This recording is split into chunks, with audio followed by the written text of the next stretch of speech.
Good evening. Welcome to a town hall meeting, and we're continuing to have these town hall meetings because they're probably the best vehicles of getting information out to the public. How many times have we went, for example, to the voting booth and really had no clue who we was voting for or what?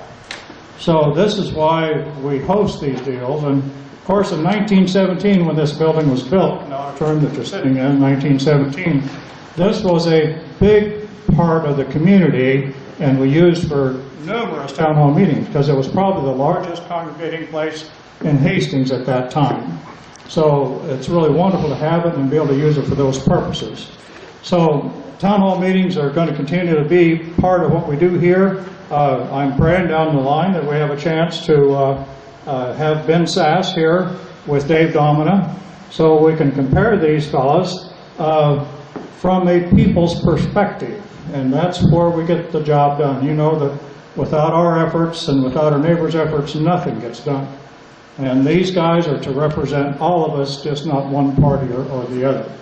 So this evening here, Dave Domina, which I met back in December at a Farmers Union convention, had delivered a speech about what he does for a living, and I came across that he apparently doesn't care who wants what. He's concerned about telling the truth.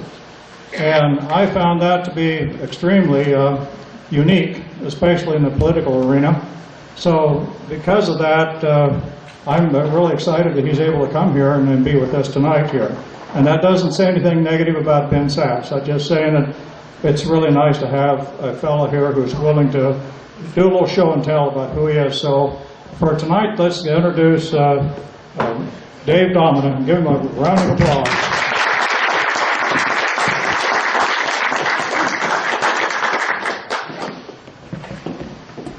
Well, thank you. Thank you very much. Thank you all for coming. And Butch, thank you for hosting this event and for those kind introductory words. And I'll do my best to live up to them, not just tonight, but for the next 7 years. Let me give you just a little touch of biography about who I am, where I'm from, and maybe that will give you some indication about whether you ought to cast your vote this way or that way as the decision is made about where I'm going. That's yours, not mine. I was born and raised in Cedar County, which is the northeasternmost county directly across the river from Yankton, South Dakota. Grew up on the farm there between Coleridge and Belden. If you haven't heard of Coleridge, you sure haven't heard of Belden. Belden was about 110. When I got out of high school in Coleridge, in a high school graduating class of 40, it was the largest in the state's history, and unfortunately now, like so many places in Nebraska, the high school is consolidated up with other towns and is no longer operating as a high school. My parents still live in Coleridge. I was the oldest of 5 kids on the farm, and you know that means either you take over or you get out of the way for somebody else. And in my case, I got out of the way. My brother still farms there where I grew up, and now one of his children farms with him, and like all farming operations, it's bigger than it was when I was a kid graduating from high school. I usually tell farm groups just a couple of things about growing up on the farm, and they can fill in all the blanks about the rest and about what I know. This is the most important fact. We milked cows, about 70 head, and I was the oldest kid. You can figure out the rest about work ethic without me saying anything else, I suspect. We also raised hogs, and I love to say this because I think this line was stolen by a candidate for the United States Senate in Iowa who tells it truthfully because she grew up on a hog farm, but I think I said it first. When I got out of high school, I sort of had a degree in medicine because we had to do surgery on those hogs, and I was the guy who did the surgeries most of the time. A couple thousand of them by the time I got out of high school. Now you can imagine what those surgeries were. That's not too bad of a talent when it comes to pork in the United States Senate. I went to, somebody would like it, I knew. It wasn't a paid-for line, it's my line. I didn't expect much, but I'm glad to have somebody like it. I went to the University of Nebraska after that, so I am 100% the product of public education in Nebraska and in the Nebraska elementary, junior high, high school, and college and university system. I didn't ever graduate from college. I graduated only from the College of Law, the law school. And that was in part because when I was in college, we still had the draft. And I was one of the last people who was drafted. With the help of people at the law school, that turned into, for me, after I served basic combat training and some other things like that, turned into a direct commission as a JAG officer. So I really had a very good military experience and got to try a lot of cases and learn a lot of things as a young soldier. When I was finished with that work, for just a few months, I lived in Missouri. That's the only time I haven't lived in Nebraska. I practiced with a big law firm for a little while, came back home to Norfolk, and I've been in Nebraska and doing Nebraska work for Nebraskans ever since. Like every farm kid, one of the first things you do is buy some land, right? Because you can't get the farming out of your blood. My brother operates it and has done it for years. The bank crisis, the banking crisis and farm crisis came along in the 80s, and a friend of mine and I bought a little community bank up in Wayne County, now the 3rd District. We weren't sure whether we could keep the thing going for a month or 6 months at the time. It was practically a giveaway, but it's worked out. It's continued to operate, and until my partner died a year or two ago, we didn't have one new employee there in 30 years. We had the same people working for us, and except for overdraft charges, we've never charged fees at that bank. We've always made our money on the difference in interest between deposits and loans, which is the way the bank is supposed to work. You might remember, I'm going to say just a couple, three things about my background that has been public, has been in public life. The most distant one, and the one that made me momentarily famous years ago, happened 30 years ago, when the Commonwealth Savings Company failed in Lincoln. It was insured by a state equivalent of the Federal Deposit Insurance Corporation that was called the Nebraska Deposit Insurance Corporation. That outfit had inadequate reserves. When that big bank, in terms of that fund, failed, the fund didn't have any money to cover the depositors, and we had a mess. The governor, brand new in office, was Bob Kerrey. The Attorney General was Paul Douglas. Kerry was a Democrat, Douglas was a Republican. They chose me to conduct the investigation when the Attorney General's office was disqualified. Mr. Douglas actually signed the appointment, appointing me for that purpose. When I was finished with the investigation, Mr. Douglas was a target. He was impeached. He was removed from the office of Attorney General. He was tried and convicted of a crime. He's lost his license to practice law, and it turned into a very difficult ordeal for the state. And in addition to those things, the bankers were incarcerated, and we did not bail out the institution. I was called upon, it was my responsibility to write an opinion about whether the state could or should pay for the losses. I rendered an opinion that the state could not and should not pay. The case went to the Supreme Court, and the Nebraska Supreme Court adopted that opinion. So, unlike 2008, and I never imagined that I would stand before a group of people and say, I wish the United States had learned what we learned and did in Nebraska in 1983 and 84. But unlike 2008 and 9, we put the bankers in jail. We removed the bad politician. We did not bail out the too-big-to-fail bank, and we moved on without a deficit in our budget.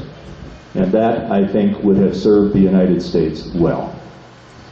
We know, as a matter of fact, that to this very day, 2 presidential administrations, one in each party, have failed to prosecute the bankers and have perpetuated the bailout and have contributed to the national debt, each president and each administration, because of the philosophy that those banks are too big to fail. And I think we would have, every one of us in this room and in this community, been better off if we would have used the 1983 and 84 Nebraska model. So that made me famous enough for a little while that when Mr. Kerry decided not to run for re-election, I thought, well, maybe I ought to run for governor. I was too young to know I was too young. And Helen Busalis, who had been a successful mayor in Lincoln, got in that race. Chris Beitler, who was a friend of mine, very good friend of mine from law school, got in that race. If I had known Chris was going to run, I certainly wouldn't have. I don't think the governor knew that either one of them was going to run, or he wouldn't have encouraged me to. I don't think when they did, he was neutral. I finished second, but second doesn't count. It wasn't horseshoes. Fortunately, I learned a lot, and one of the things I learned was that I did not lust to run for election again. So I didn't for 28 years. In between, I got to handle some really interesting cases. We've had 3 impeachments in the state's history. I missed the one in 1870. Who would ever have thought, when I decided to go to the university in Lincoln, that I would get the awesome privilege of handling 2 of those 3 impeachments in the state's history. I also got to handle a case for some very conservative people who wanted to challenge the property tax in 1989 when Governor Nelson was in office. At that time, unlike now, the property tax was unfair to homeowners. Now it's unfair to agricultural landowners. Very unfair. The property tax was declared unconstitutional. The legislature was forced to go back to the drawing board and rewrite the statute from scratch. And that caused great turmoil in the legislature at that time, the kind of turmoil we probably need to cause again to get a re-examination of our state revenue system.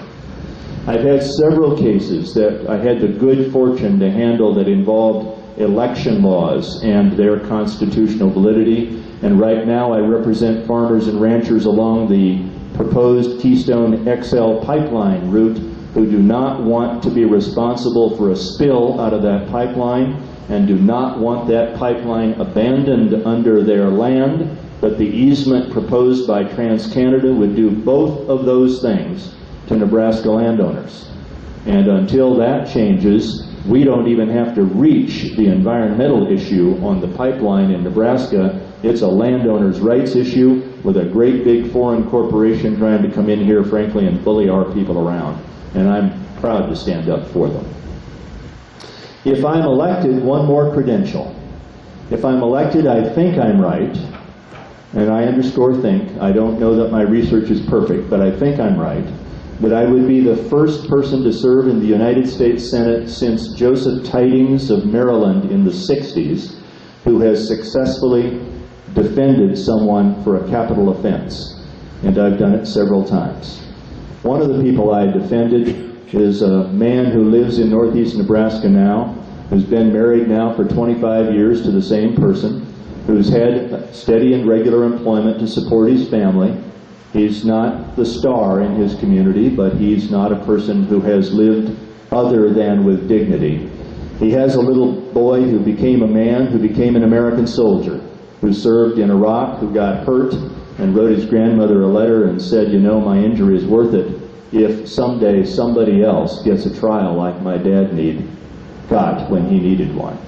So I am not going to apologize for anything about what I've done in a courtroom to help out people in serious need. And I'm proud of those things, frankly. I decided to run for the United States Senate because I thought the person who was going to be nominated by the Republican Party, whether it's the nominee it selected or someone else, was going to have very, very serious differences in fundamental values from me. And it turns out that could not be more true, given who the nominee and the other party is. And I'll just touch by ticking off some of those things. But before I do, I want to start with a premise, because it's so much easier to evaluate a political issue if you look at it through the premise of a fundamental principle. This fundamental principle informs my view on many issues, and it's this: once the United States gives its word as a nation, and people are invited or required to change their lives irreversibly based on that action of the United States, then the United States cannot pull the rug out from under those people. Here's an example. If someone joins the United States Marine Corps or serves in the United States Army long enough to earn a pension and be entitled to benefits, which were promised to induce that person, unlike me, a draftee, to voluntarily serve, then our nation keeps its word to that person.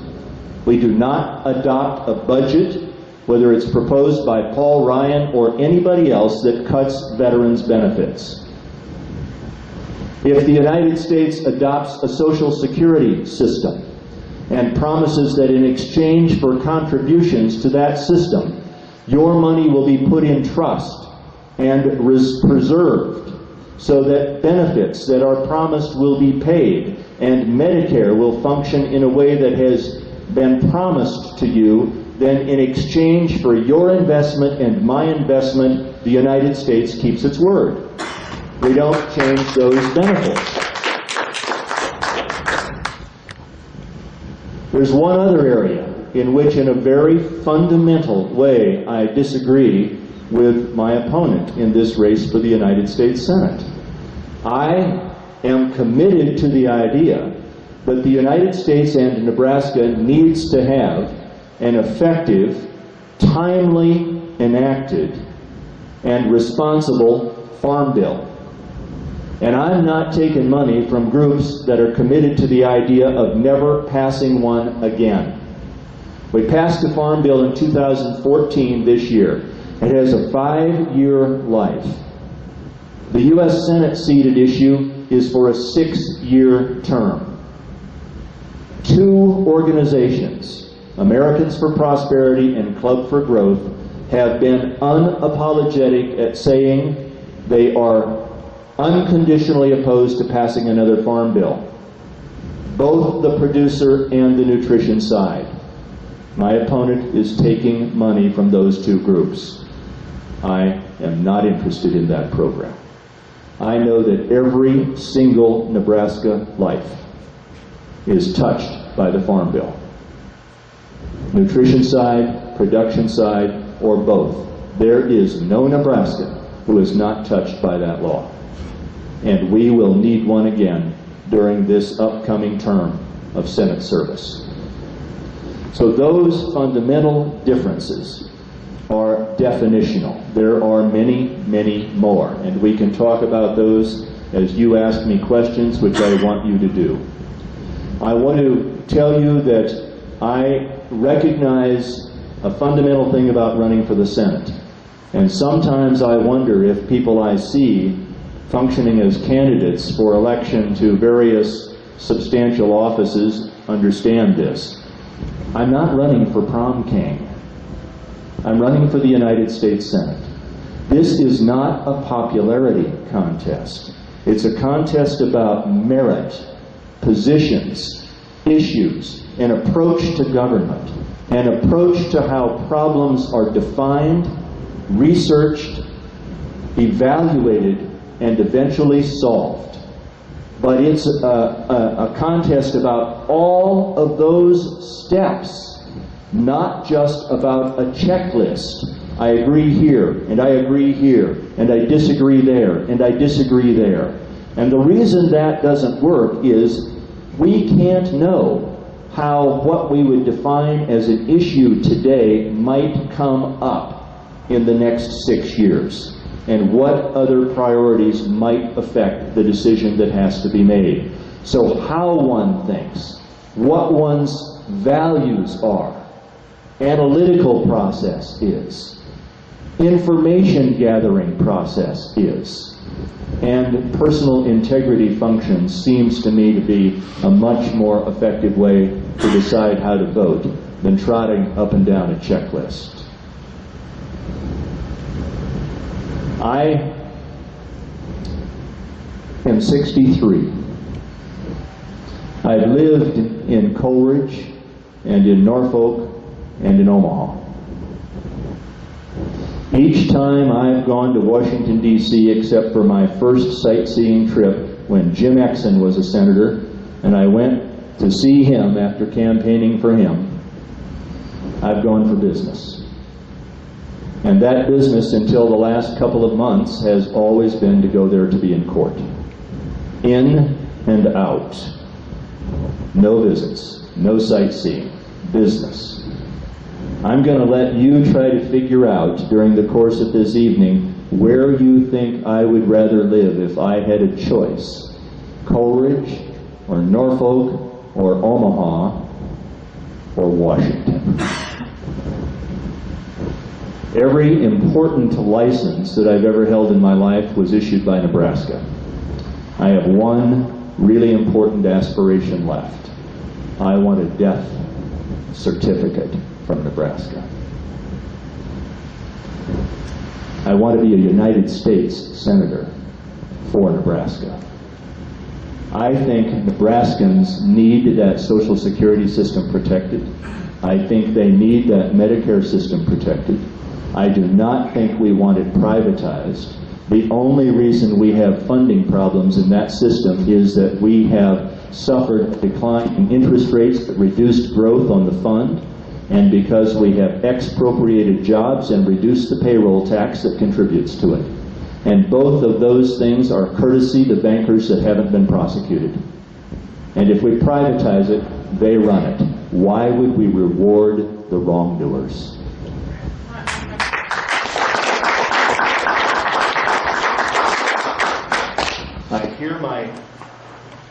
I hear my adversary say that he favors, it's okay, I can get along. I hear my adversary say that he favors a return to what the Constitution means. I hear him say that he wants to repeal the world view that gave us Obamacare. Can you hear better this way? Okay. The world view that gave us Obamacare. I want to focus for a few minutes on those words. You know, when I was a college student and I was looking at the draft, we were fighting the war in Vietnam that you were involved in. And Richard Nixon was the president, and he wasn't very popular, you might remember. Wasn't very popular with a lot of people, but especially college students. He was the president. And when he sent me a letter that gave me no choice, he went to the Army. May not have liked it, but it was the law, and he was the commander-in-chief. Lots of things become the law of the United States that each one of us might disagree with. But if that law is passed, and you change your life because of it, or you change your life because of it, or anybody here does, and you make a decision from which you can't retreat by taking a different approach to protecting your own personal financial security, then we keep that promise. The world view that gave us that law is called democracy. And like it or not, when the law is passed, it's the law. And when we live with and under it and change our lives because of it, government doesn't pull the rug out. Now that should be fundamental. And that is a defining difference between Mr. Sass and me. He would change the rules. Privatizing, he calls it. You all know about the Tennessee Valley Authority and the dams, and the Missouri River and the dams. And I'll bet most all of you know that a Nebraska U.S. Senator George Norris is a primary reason we have those dams. And you all know that those dams are owned by the people of the United States.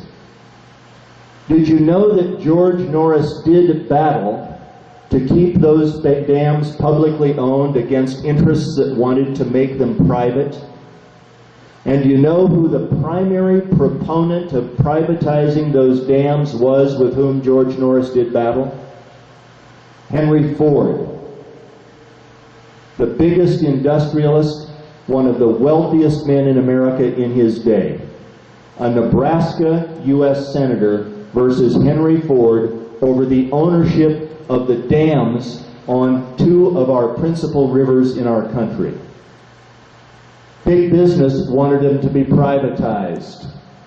Can you imagine what life would be like today if those dams were privatized?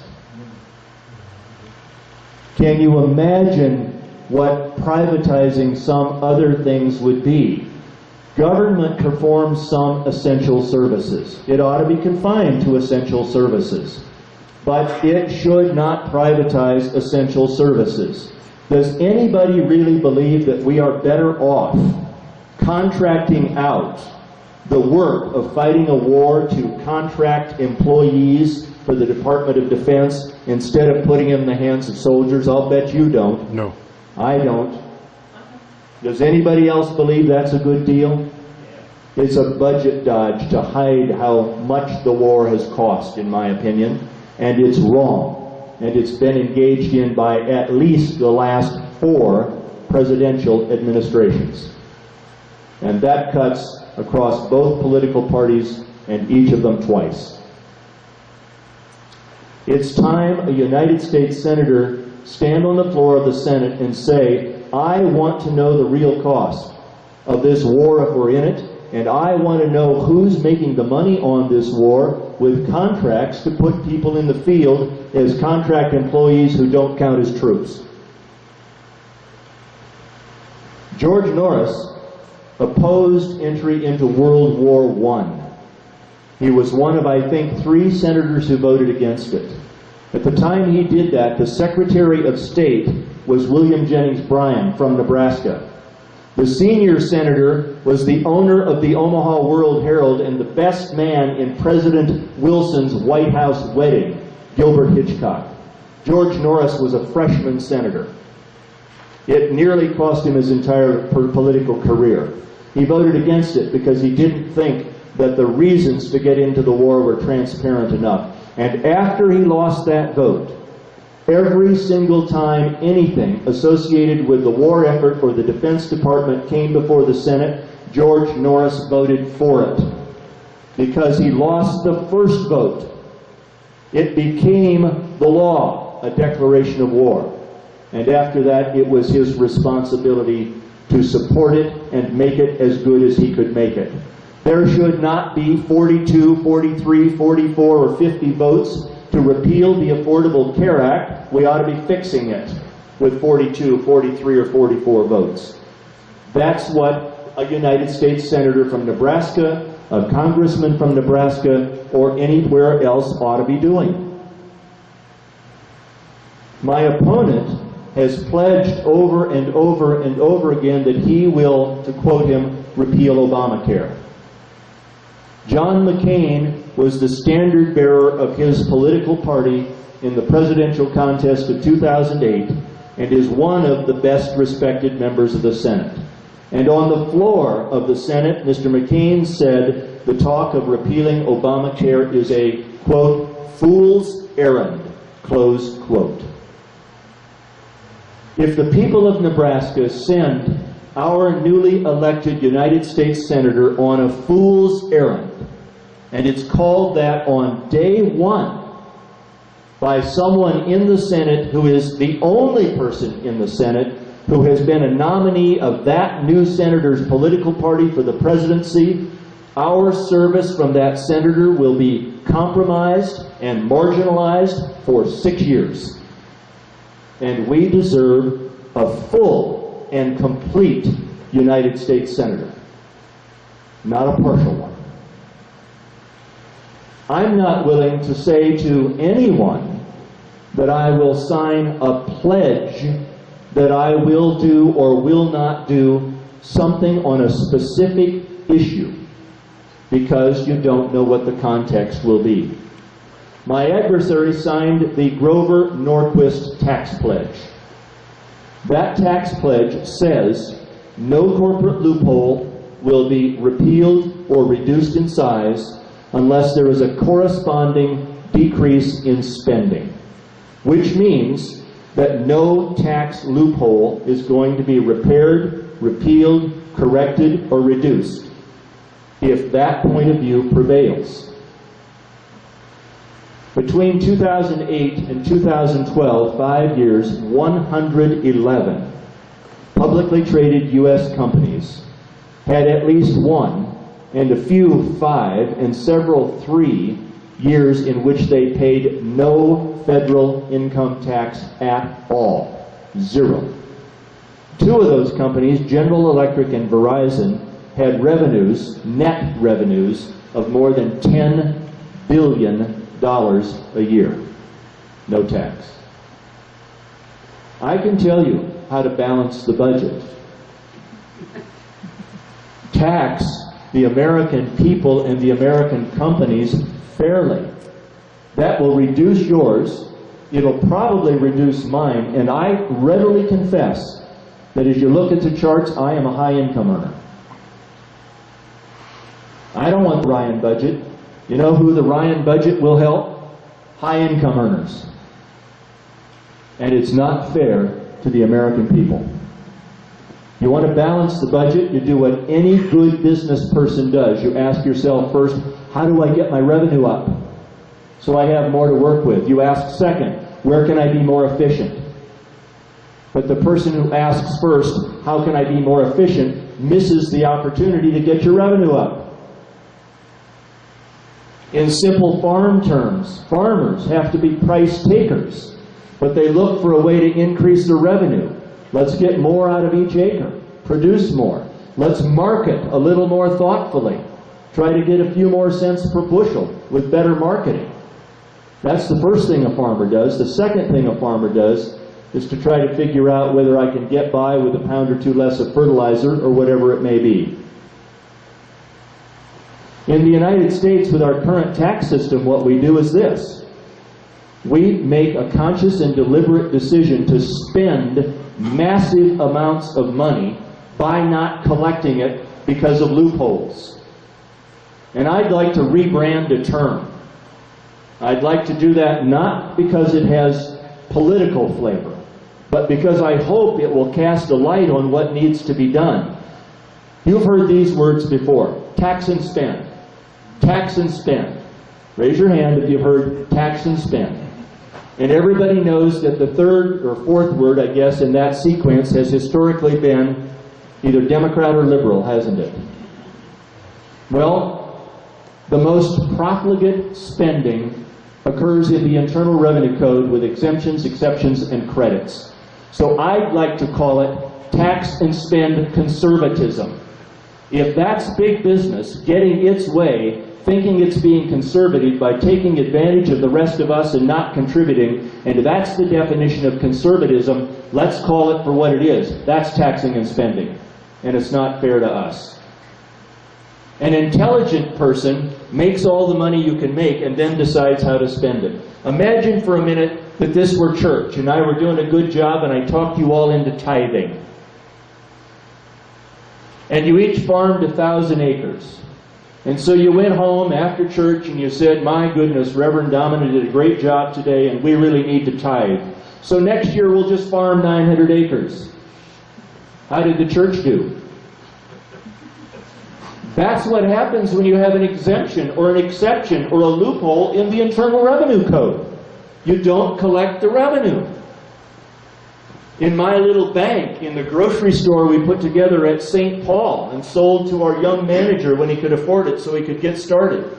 And in the retail businesses we started in Norfolk when I was practicing there at the shopping center and sold to our managers, young people, so they could get going. We never one time tried to make less money. We tried to make what we could legitimately make and make intelligent decisions about how to spend it. That is fiscal conservatism. The trick of our opponents is they want their exceptions, their exemptions, and their credits spending through the Internal Revenue Code that costs us money. Let me give you a Nebraska example. We don't have very many windmills in our state generating power, do we? How many of you have driven from Omaha to Des Moines in the last couple years? I don't have to say more. You know what it looks like.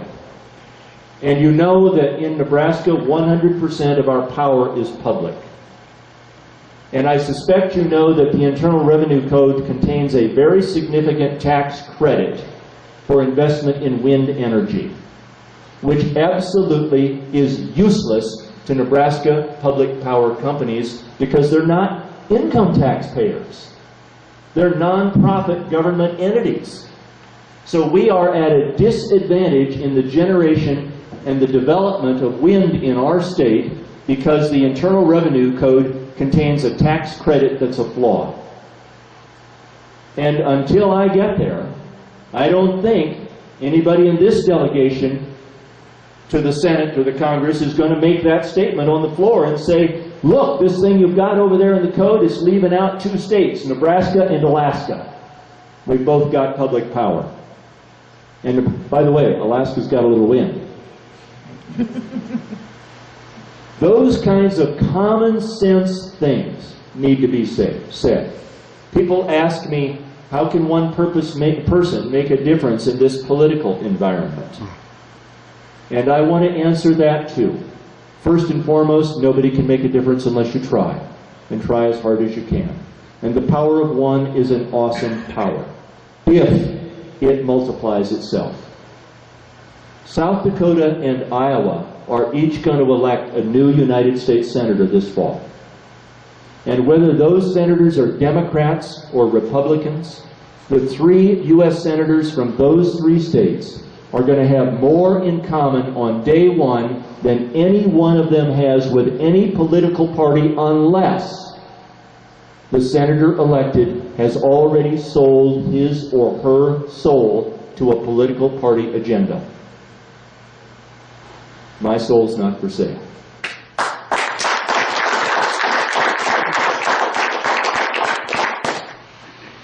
And I don't think the Senate seat is either. So, moving into the Senate ought to be a little bit like moving into a neighborhood. Get to know the closest neighbors first. Find out where the problems are. Find out that the irises are important, and don't step on the irises. You can get along with your neighbor, right? Or whatever it takes. Run that now. We're talking about people. Okay. Yeah, you sit down if you want. I want to make 2 pledges tonight. I've said several times, and I will say many more, that I'm going to make 2 pledges as a candidate for the United States Senate. The first one is this: I know what the oath of office is. After I'm elected, the first thing I will do in office is to take the oath of office, and after that I will do my best to fulfill it. That's pledge number 1. And that, in many ways, is the only pledge that should be made, but I think I owe the people of Nebraska one more, and that is this: I will do everything within my power not to be an average United States Senator. You deserve better than that. I will do my best.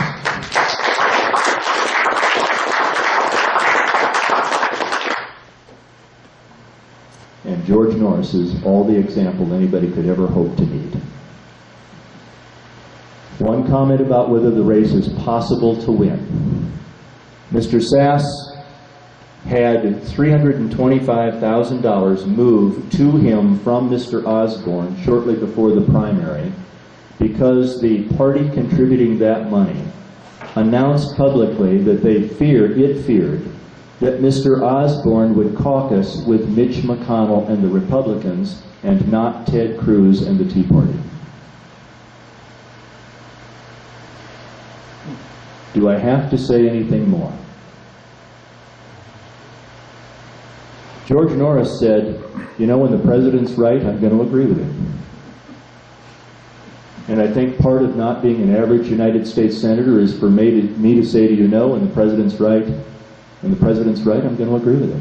Or her. When the majority leader, or if I'm in the minority, the minority leader is right, I'm going to agree with him or her. The law should be made by first understanding what the issue is. And you know, if we were honest in our political discourse, we would all start at one common place with a definition of an issue. We would be informed of that issue by common principles. We could then proceed to the left or to the right, either way, to study the issue. And as we did that on each path, we would gain more information and understanding and hear lots of voices that would affect our view of what the law should be, whether it should be changed, and how. And as we got closer and closer to a decision, that path would look more and more like a curve and less like a straight line. And you know what happens when you come over the top of a curve. You can see the other side. because you're getting closer to the other side. And then great big problems have lots of good answers, and we're choosing one a few degrees to the left or a few degrees to the right, a dead center. Nobody gets everything you want in a democracy. We solve the problem and we move on. There are plenty of issues. Let's not stall our country. In 2006, the 3rd Congressional District gave a young minority political party, Democrat, 45% of the vote. He'd been away for quite a while to get a great education. He lives here in Hastings. In 2012, Bob Terry got 30% of the vote in the 3rd District. I haven't left Nebraska except for those few short months in Missouri, and I figured out I didn't like that and got home a long time ago. I'm here to stay. I'm going to get more than 45% in the 3rd District. I'm contesting to win it. That makes this race depend on getting out the vote in Douglas County. It can be won. It's going to take a lot of work. Because of the things I've done in the past, the pipeline case, the cattle antitrust case, and some other things, people tell me I've got a bullseye on my forehead. And I respond to that by saying each of those stripes on that bullhead was proudly earned. Take your best shot. I think the people of Nebraska want a United States Senator who doesn't see this race as a race to be prom king. So let's go win it. Thank you for coming, and let me hear your questions.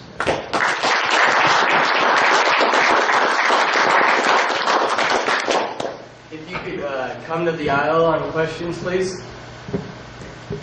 Or stand and shout. Either one. Any question is fair game. If I can't answer it, that's what you'll hear. Yeah, I have a question.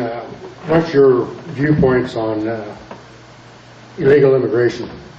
All right, here's where I am on illegal immigration. I believe that we cannot round up 11 million people and transport them outside the country and deport them. Physically, we can't do it. Financially, we can't do it. I don't know what the cost per head would be. But let's assume hypothetically, and I think this is conservative, it's $40,000 a person. Multiply 40,000 by 11 million, and you have a number we can't afford or sustain. So if the person is here and didn't get here by committing any crime other than to come here without papers, wasn't fleeing from the government they came from because of a crime, if the person's been here for a reasonable period of time, and I'm not talking about 10 years, shorter than that, and has been gainfully employed, contributing and not breaking our law, I would give that person an immediate opportunity to become a citizen. I know that's not universally or perfectly popular, but on balance for the country, I think it's best. I hear people say that illegal immigrants are taking jobs away from our people and they're not paying tax. Well, the truth of the matter is that they are paying tax and are not getting benefits unless the employer is cheating the government. Because the employer must pay payroll tax for everybody. So the only way somebody makes a living in the United States and doesn't pay tax is if they're working as a contract employee by an employer who's cheating around the payroll tax. And everybody I know of, even those who favor a different answer on immigration than me, knows that the best solution to discourage more illegal immigration is to enforce against employers. Now, I recognize that's controversial. I've thought about it a lot. That's my position. I'm happy to discuss and debate it and learn from you about it, but I don't want to equivocate on the answer. Yes, sir. Harry.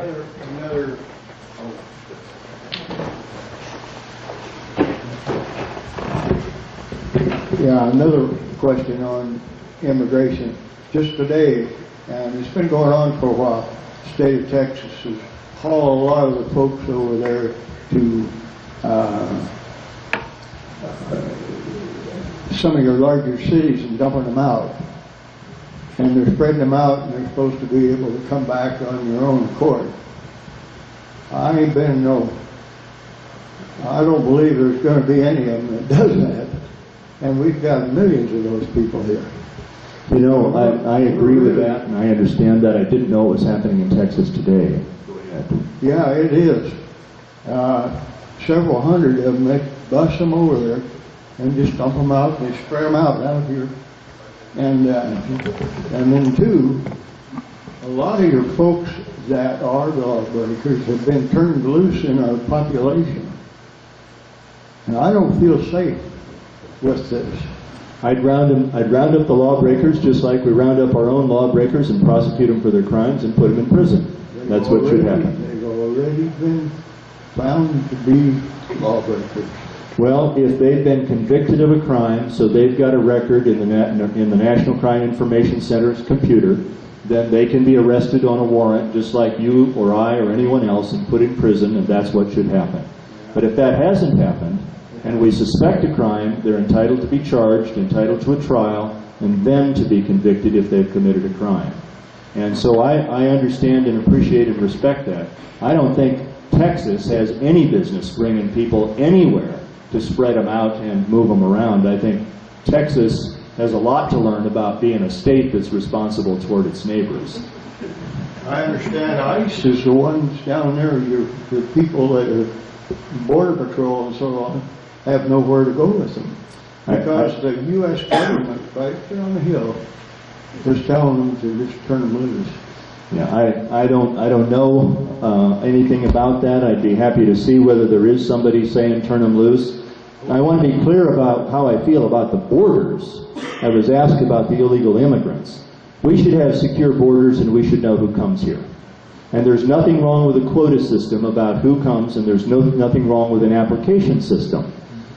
Most of the press I read about this right now says that if you are a Mexican person and you want to come to the United States, the average fee for what's called a coyote, or they say, I think, coyote, is $1,500. Now think about how we could improve on that if we had an application system. We had a $1,500 application fee. We put the coyotes out of business. We conducted the investigation of the people in Mexico and cooperated on their admission with the Mexican government. We could dry up an illegal trade in human traffic. We could protect women in particular who are victimized by that trade. We could have a count on who comes here, and we'd have a revenue source. That would help a lot. I'm not in favor of porous borders. I'm just not in favor of trying to round up and take 11 million people away from here who have lived here, worked here honorably, and have contributed and not broken our laws. Let me tell you a story. A lawyer from Old Iowa called me not so long ago. There was a hog building explosion, a methane explosion, in a little town near him. Somebody was terribly badly burned. That person was life-flighted to the University of Iowa hospitals. He wanted to know if I'd help him investigate the case for a personal injury. I have a daughter who lives in the Quad Cities. I decided I'll drive over and see her. I'll see this man on the way. I walk into his hospital room. He's burned over 75% of his body. He's mummified head to foot in bandages. When I walk in, his wife is asleep in a chair next to him. She wakes up when she hears my voice. She starts to cry, speaks to him in Spanish. He speaks to me in English. And he says her question is, will they come and get us here and we'll never see our 3 daughters again? That man is 29 years old. He's lived in the United States 25 of his 29 years. He came here at age 5 weeks illegally with his parents. He went back and returned twice with his parents before he was 9. He's worked in the United States, paid taxes in the United States, and had no draw of any kind on any of our social services in the 25 years he's been here. And now he's burned head to foot doing honorable work. I find out that in his current job, he's a contract employee, and that American citizens in business trying to make money have created an LLC on top of a corporation, on top of another LLC, to try to protect them from payroll taxes they owe for that man. That's a situation in which we ought to be prosecuting the employers. He ought to be a citizen. Yes. I'm not sure how to even ask the question, but I guess a concern of mine is the PACs, and especially you trying all the money that's coming in that's not local monies at all or state monies. So the question is, what about PACs? And what about the money that comes with them? In the state races, like the governor's race, I think Mr. Hasbrook did a good thing in the last few days to try to ask Mr. Ricketts to go to a no PACs commitment. In the federal races, I know that there is no chance that's going to happen. It's not realistic, and even proposing it sounds disingenuous, kind of like you're not living in the real world. So I don't intend to propose it as much as I'd like to do it, because I know that it's a thought that carries lots of common sense, but no political reality, and frankly, no financial reality. So I think the only thing that I can do is to encourage Nebraskans to remember the words I uttered before: our Senate seats not for sale. I think there will be money supporting me too from outside the state, money that I won't control. I suspect, in part I hope, that some of it will come in because of my work on the pipeline case. But it's not going to come to me, and I'm not going to take it, and it's not going to be the way I finance the portion of what I can control. I'm not convinced that we have to elect a United States Senator with 162 robocalls from Pat Boone and Sarah Palin or anybody else, and I'm not convinced that we have to do it by being negative. We have so many things in this country to be positive about. I just don't see why we can't celebrate those. We do have the best functioning Constitution on earth. And we can have fights about what it means in this shadow of its language or that shadow or fold of its language, but we ought to celebrate that.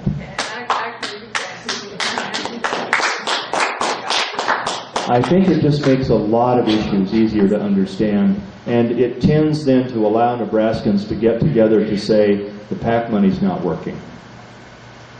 That's the only way we have to elect our own senator. Yes, sir. I'm interested in the issue of incarceration for profit, running prisons for profit or for subsidizing local budgets, government budgets. So the question is, what about this practice of privatizing prisons and allowing companies to operate them for profit? The prosecution and punishment of criminal activity is one of those uniquely governmental functions. It should be performed only by government. And this is a perfect example of where to allow an essential government function to be performed by a private company makes a conscious decision to render the government service at retail prices instead of wholesale prices. The only way that company can make money is either be hard on those prisoners in a way that certainly isn't going to rehabilitate them, or cost more than it would cost for the government to run the system. Now, there are lots and lots of places where the government wastes money, and we ought to constantly be trying to fix those. But the fix is not to put an essential government service in private hands, waging war, trying lawsuits, including criminal prosecutions, punishing prisoners. And I'll add another one: education. I would not permit federal revenue to be used to fund post-secondary student loans in for-profit schools. State schools, not-for-profit schools, of course.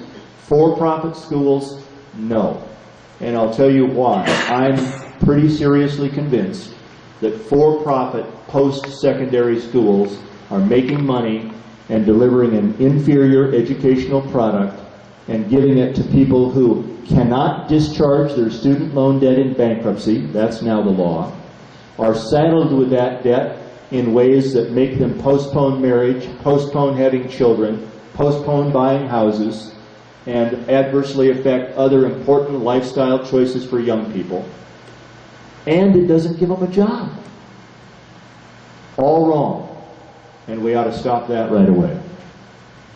So I went beyond prisons, but we're on the same page on prisons. Yes, sir.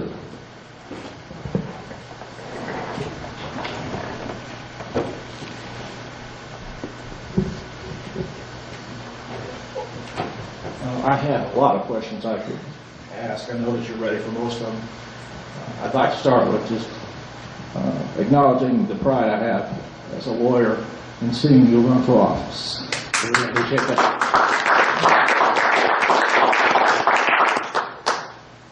You may already be familiar with Elizabeth Warren's proposal on student loan interest rate adjustments. My question is actually more broad than that. What are your political interest in supporting education, not just that, student loan relief? The question is, where am I on education broadly, and I'll start with a narrow piece of that. Senator Elizabeth Warren proposes that student loans in the future and present student loans have their interest rates adjusted so the interest rate is the same rate at which the Federal Reserve System loans money to banks, to make that money available in the banking system. And her argument for it is, if we as a country see it as important, and of course we do, to fund the banking system with Federal Reserve funds at a low interest rate, then we ought to invest in our future, that is the education of our young people, at that same interest rate that we finance commerce. I 100% agree with that position. The federal policy on education is almost impossible to articulate right now because No Child Left Behind is still the law, but many, many states have waivers so they don't have to comply because they can't satisfy it. I think the fundamental flaw in that law is that we have stopped trusting teachers. And this is what I mean by that. We now use tests as an outcome determinative instrument, instead of allowing the teachers and the local school district to decide who to pass. I'll bet every one of us in this room knows somebody, and some of us probably were such a person, who learned the subject matter and could certainly move on, but we were not good test takers. In my own situation, I happened to be a fantastic test taker, even when I didn't learn the subject matter very well, it seemed like. But some people aren't. So for a long time, what we did was to say, teacher, you're a licensed professional person, just like a lawyer or a doctor. We let the lawyer or the doctor decide what advice to give, what treatment to recommend, how to administer that treatment. We don't look over their shoulders, we license them. We may require them to have continuing education, they may have to demonstrate proficiency to relicense, but student by student, semester by semester, we don't impose that requirement. We ought to reinvest trust and confidence in our teachers. Teachers should decide who passes. I think that's a big part of the fix. One other thing that frankly politically is kind of low-hanging fruit because most people agree with it, I think we really should make a significant investment in pre-kindergarten education. I think we ought to have pre-K. 35% of our children are growing up in single-family homes. That statistic alone should justify pre-kindergarten services. And we know that children learn and are formed so much then that we're missing an opportunity. Yes, sir. Or ma'am. You identified yourself as a person of personal integrity. And in regard to that, I would like to have you, how do you identify yourself? Are you a pro-choice candidate? I invited you to evaluate whether I am a person of personal integrity. Okay. Would you tell me how I'm not going to label myself that way, but I will tell you where I am on the abortion issue. And I'm going to give you an answer that I think is the most important answer to any question that I'm going to be asked in this campaign for several reasons. This is the answer. The answer to your question will not help our country defend itself. It will not help us balance the budget. It will not help us achieve tax fairness. It will not help us assure a quality farm bill. It will not get our children fed. It will not provide housing. And it is not the thing that is on the minds of most Nebraskans or Americans right now. I'm with the Pope. It is time to move on to a new issue. If I answer that question any other way, I perpetuate a 42-year-old debate that even the Pope has said it is time to move on from, and I'm not going to help stall this country anymore.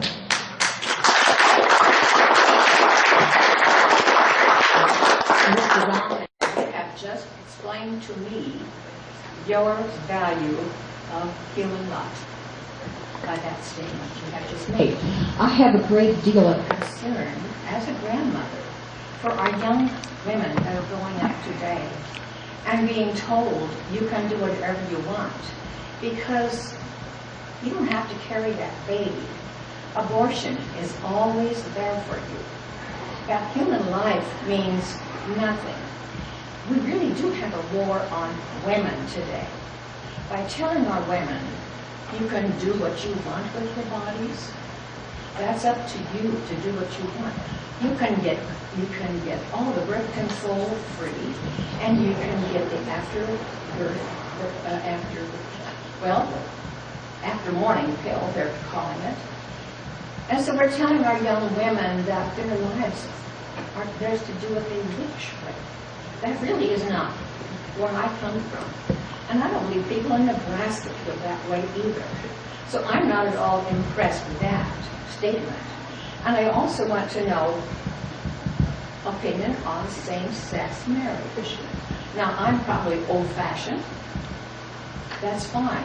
I still have an entitlement to my opinions that I have been raised with. My conscience is my God.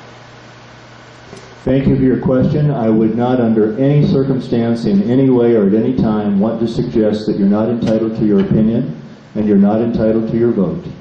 And if what you decide is the answer that I gave to the question that you asked is one that you can't live with, you should vote against me. If you decide to do that, I want you to bear in mind what you have cast aside for Social Security, for Medicare, for the farm program, for veterans benefits, and I want to ask you to examine yourself and examine your heart for what you think I think about the sanctity of life as a veteran of the armed forces and as a person who has stood between Nebraska citizens and the electric chair.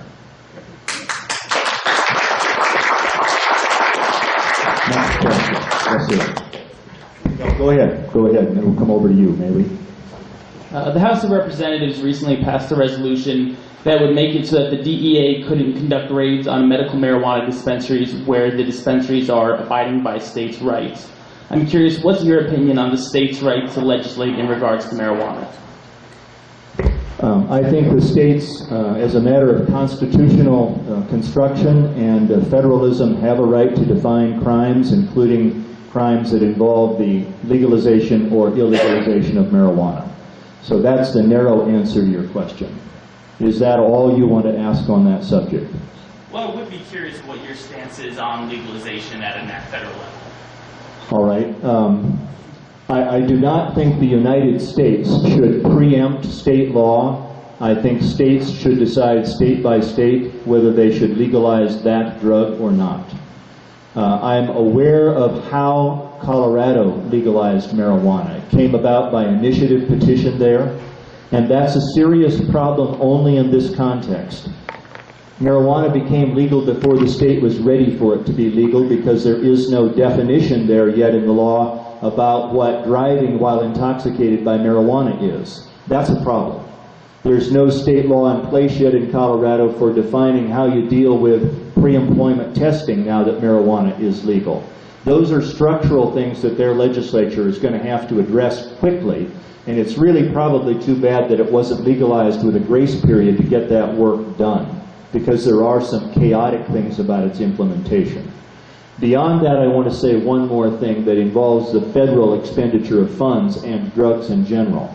It's absolutely crystal clear to me that we have not won, we cannot win, and therefore we should not wage a war that we cannot win on drugs or anything else. The enforcement's got to be more intelligent. Yes, sir. On that young man's note,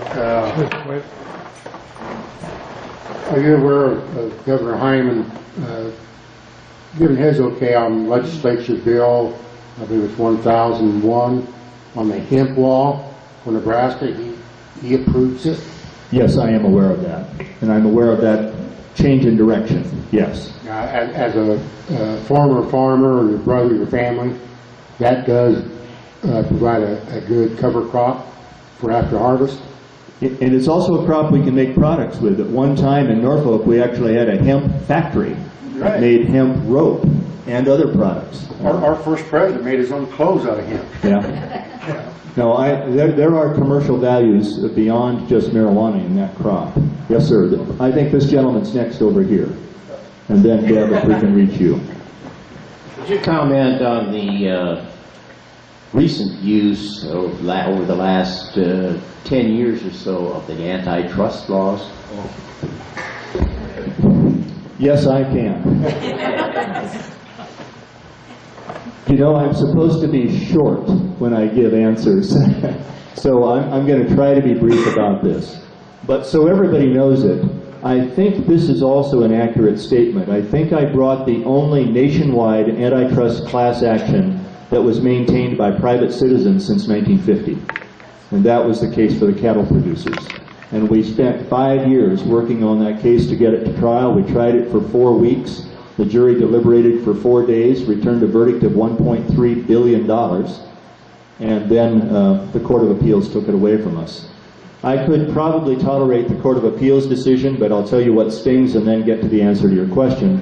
The U.S. Supreme Court decided against reviewing that case on the same day it accepted Anna Nicole Smith's will contest case with her 85-year-old deceased husband. That hurts. We have not meaningfully enforced any of the antitrust laws in the last decade, period, bar none. And I want everybody who doesn't know a lot about antitrust law to get just a little sense of the flavor of what that means. That means that every time you see a major consolidation or merger, the Department of Justice is no longer conducting what used to be called a concentration study to see if the number of market entrants or companies competing in a particular area was still sufficient to have quality competition. There's a specific index that's used to make that calculation. Economists, it's called the Hirschman-Herfindahl Index for anybody who wants to know. That calculation is a mathematical calculation. It's not being done anymore. I love to say this to young people about how important the antitrust laws are. When Comcast and Time Warner merge, college student, you lose a place to send a resume. That makes it pretty graphic. And for consumers, you lose alternatives, you lose the opportunity to negotiate, and your city loses a choice for somebody else to move in with a franchise for your cable service. And as all of that happens, you can expect your cable television choices to become narrower and less attractive. Right now, at least in Omaha, if you want C-SPAN, you have to pay for it as an option. So that's where we're headed in that industry as an example. I also know that 85% of our cattle are killed by 3 companies. About 75% of our hogs are killed by 3 companies, and one of those is Chinese owned, and it owns 1 million sows. So it's vertically integrated.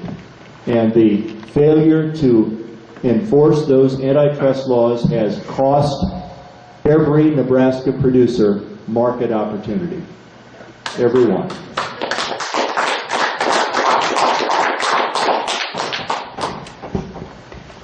As I've gotten older and Social Security and Medicare become a shorter-term problem for me, I'd like to know what you feel about the ideas that have been expressed about lifting the cap on on payments, you know. I do payroll, so I know if anybody, and they don't in our company, makes a certain amount of money, you don't take the Social Security and Medicaid out of their checks anymore. Why is that the rate it is, and you think it could be raised, and would that help the Social Security fund? Deb, I'll answer on what my position is first, then give an explanation. I think the cap should be raised. I'm not prepared to say it should be eliminated, but it should be raised very, very significantly, and that will solve any short-term funding problem. The ultimate funding solution is still to make meaningful and reasonable interest rates, be working in our banking systems, and more importantly than that, to repatriate jobs and bring the payroll tax back. Now, the cap, for those of you who don't know what Deb's talking about, the cap on Social Security earnings is currently $117,000. If you earn more than $117,000, you don't contribute any more Social Security or Medicaid or similar taxes. That's where it stops. Now, the Social Security tax is a perfect flat tax. The rate is the same for the first dollar of contribution as it is for $116,999. The income tax is progressive, and they are different for a good reason. The Social Security benefits are relatively flat, depending on how and for what you qualify. They don't go up with your income.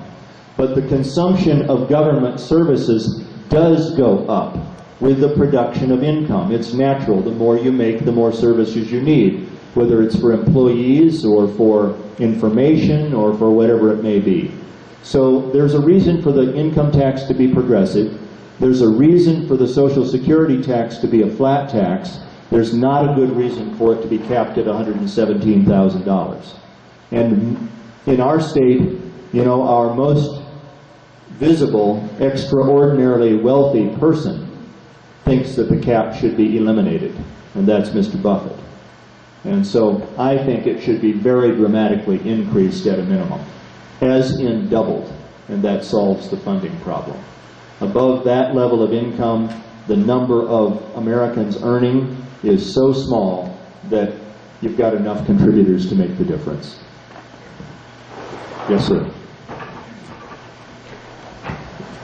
You talk that you come from a banking industry. Do you foresee that there's going to be some big changes in the banking industry? I mean, let me just give you an example. One, you roll into any town, usually the biggest and boldest building in the town is the bank.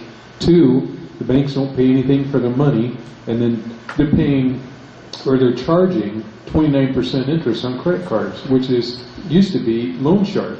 You know, they used to call that loan sharking. And you cannot function in this country anymore without a credit card. You can't get an airline ticket. You can't rent a car. You can't get a hotel room. You walk in, lay down $2,500. Everybody's looking at you. They want to know where you got the cash. So you know, it's a real mess. The answer is yes. I think there is radical change coming to banking, and I think it's coming in two ways. Number one, the American people are going to wake up and appreciate that we cannot put 65% of all of the money in all of the private and corporate and government hands in the United States in 5 banks, any one of which ruins all of us if it fails. We can't do that.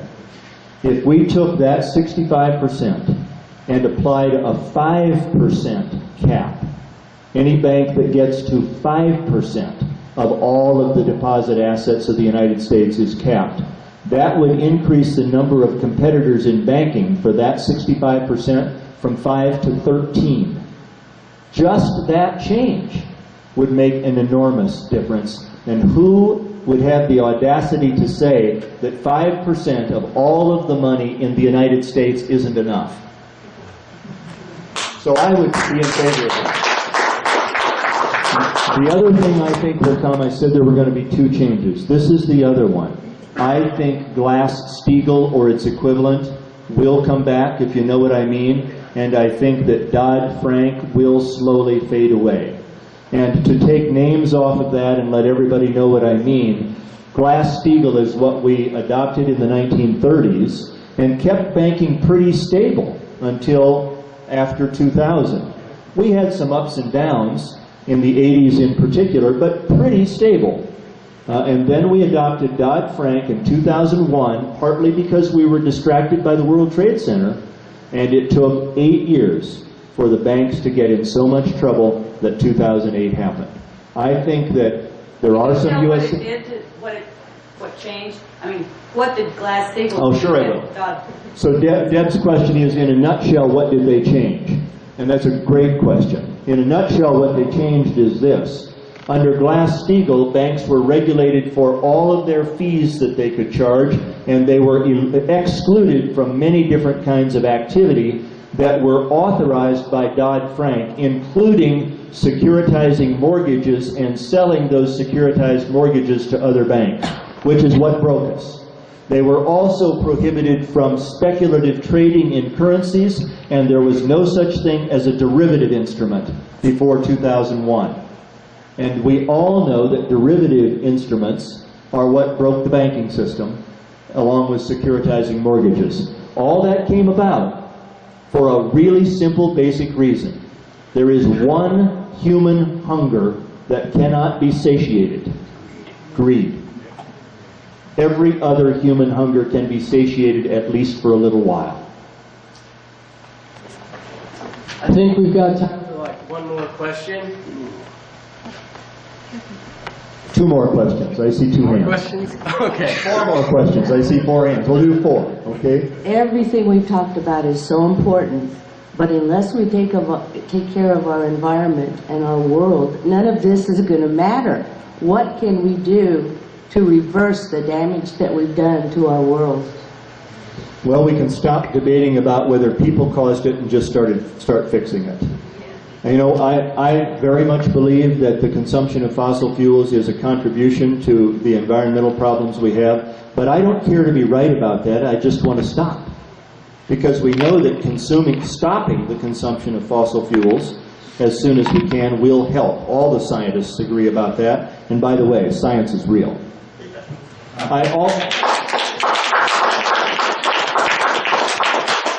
As a matter of policy, this is what I think should be done first and foremost, because I think this would have the biggest impact.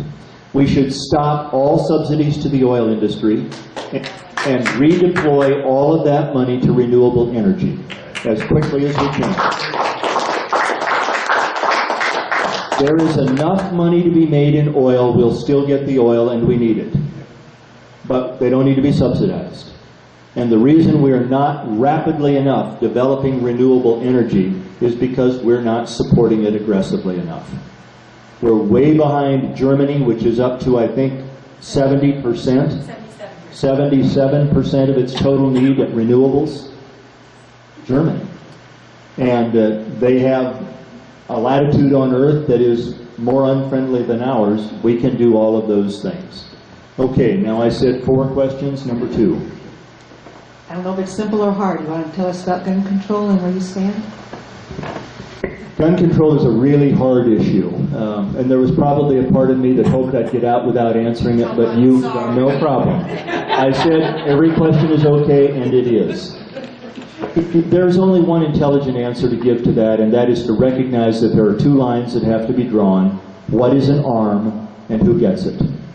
And there is no doubt in my mind that it is contrary to every constitutional construct that anybody who was writing the Constitution had in mind, that we are not to arm our civilian population with arms at the equivalent of the United States military. We're not to do that. I was trained how to use a weapon that was built to kill people. There are weapons sold commercially not intended to kill people that are much like those. And I think we have to respect the distinction between those built to kill and those not built to kill. And I would draw the line there. I would also personally think that we have to make sure that all gun transactions, public and private, do require that the purchaser go through the testing protocol to be sure that there's no mental illness at that time, even at gun shows. And I don't think that impairs commerce in guns one bit. Those things should be done, and they should be done right away.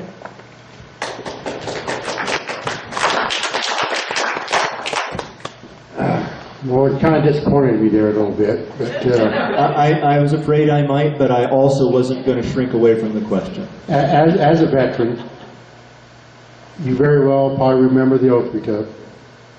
If elected senator, you'll be taking the same oath. So how far are you going to go to protect and serve foreign and domestic? Okay, so that's a really, really hard, basic question because it encompasses everything and it doesn't admit of a short answer. But I'm going to try to give you some examples. There is no way to protect and defend the Constitution and the laws of the United States by using the power of the United States Senator to shut the government down. The Constitution cannot be defended that way. Can't shut the government down. And anybody running for this office who says they favored shutting the government down or favored keeping it shut down has confessed that they will not preserve and protect and defend the Constitution and laws of the United States. The second thing I would say is in those areas where there are hard judgments to make, like the one I just addressed, it's very important to be as open-minded and as thoughtful as I can be, and as you can make me be. You've got something in your mind right now about gun control. I'm perfectly willing to listen to it. I haven't decided where either line has to be drawn, like a line in the sand, don't cross it. I did not. I own a shotgun and I didn't buy it for the campaign. I shot my first pheasant up there in Cedar County when I was 10. Single shot, bolt action, $26 shotgun. And I said in Cabela's yesterday, I also have a tent that I didn't buy for the campaign. So, you know, I am not foolish about this issue. But I do think we have to have intelligent lines drawn, and I know that's not going to affect you, it's not going to affect me, and it's not going to affect any responsible gun owner. And we don't want to do anything to affect any responsible gun owner. A responsible gun owner should be able to have guns and keep them responsibly. Now that might mean that what we have to do is impose very severe limitations on how they are kept, so they can't be grabbed by a child in the house who abuses them to go shoot up a school. That happened not only in Connecticut, it happened at Millard South in Omaha.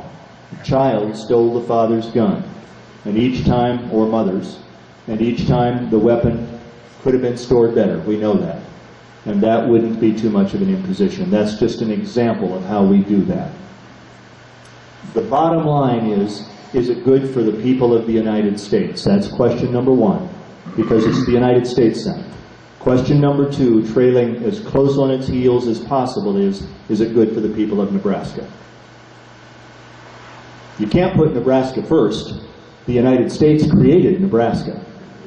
And we are obligated to obey the laws of the United States. It's the United States Senate, so it has to be good for the people of the United States and good for the people of Nebraska. By the way, that will work out really well for our state, because if you compare us with New Mexico, which is about our size, they get $2.04 back from the federal government for every dollar they send in. We get back $1.03. And one of the reasons for that is New Mexico has been very good at electing a Democrat and a Republican. So there is always somebody in the Senate from the president's party. That's way more important than the majority party in the Senate. And why? Well, yesterday I was in Sydney and they just broke ground on a new hospital and they got a $32 million loan from the USDA Rural Development Fund. They thanked the U.S. senators from Nebraska for the loan. The loan was approved by the Secretary of Agriculture, who was appointed by the President, who is in the executive branch. The senators worked with the administration to get the loan. What we don't know is how much we left on the table. I think that's 4. And I'll talk with you about your question in just a moment, face-to-face if we could, and we'll let people go. Did you get yours asked a bit ago? No, but this lady in front covered that, but I'd like to make a comment. I very much appreciate your revealing comments of your positions and how you feel. This is a day of one-liners, and nobody really understands anything. Very appreciative of that. Thank you. Well, thank Bush.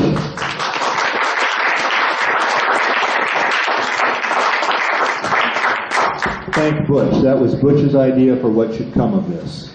I think the right to life issue is a really profound issue in Nebraska, and I'm going to make a statement, then I'm going to ask a question. However, the right to life issue is the trying to get the culture to determine the law, and so the law respect the culture. And until the culture changes, the law is not going to change. That's right. And that's a scary thing, but that doesn't I really, and I think you understand this, that question over here about life is critical, because we know without life we have nothing, because it's a gift. So anyway, the question I have, it has to do with Constitution. Okay.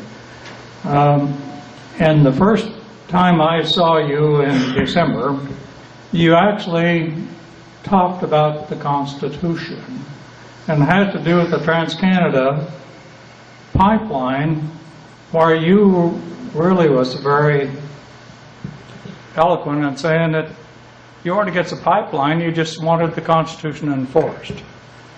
And what you've been doing, and of course, people, mainly the oppositional political party, are saying that you're against the pipeline, and what I saw was totally different.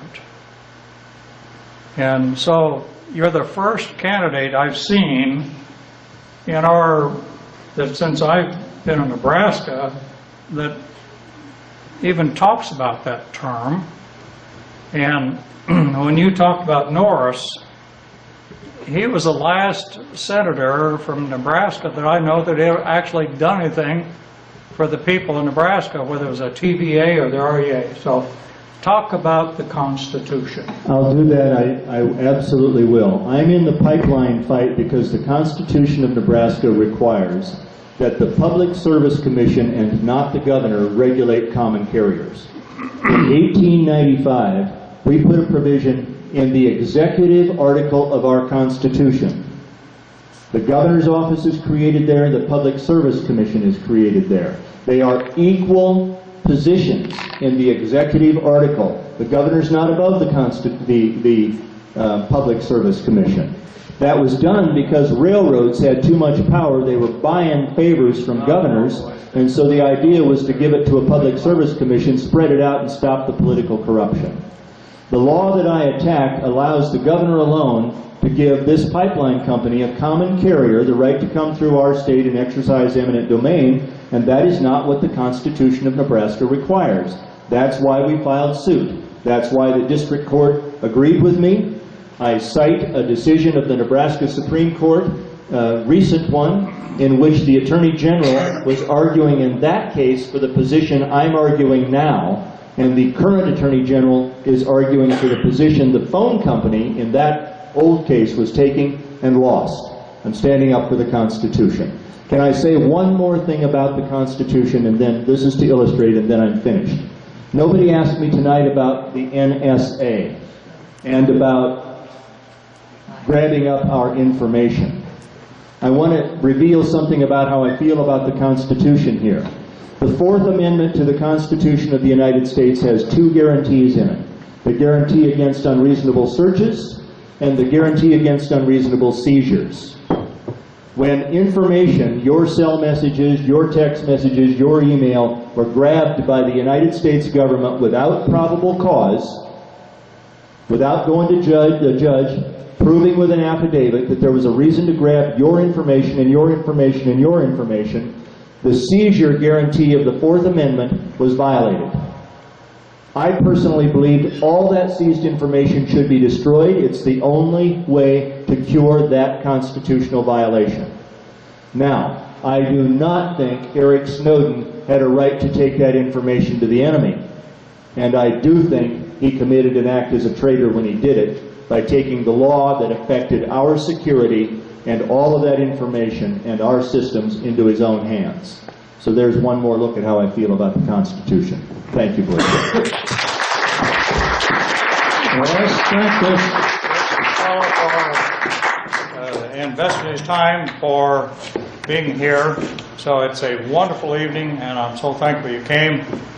And Thank you for having me. really appreciate you being here.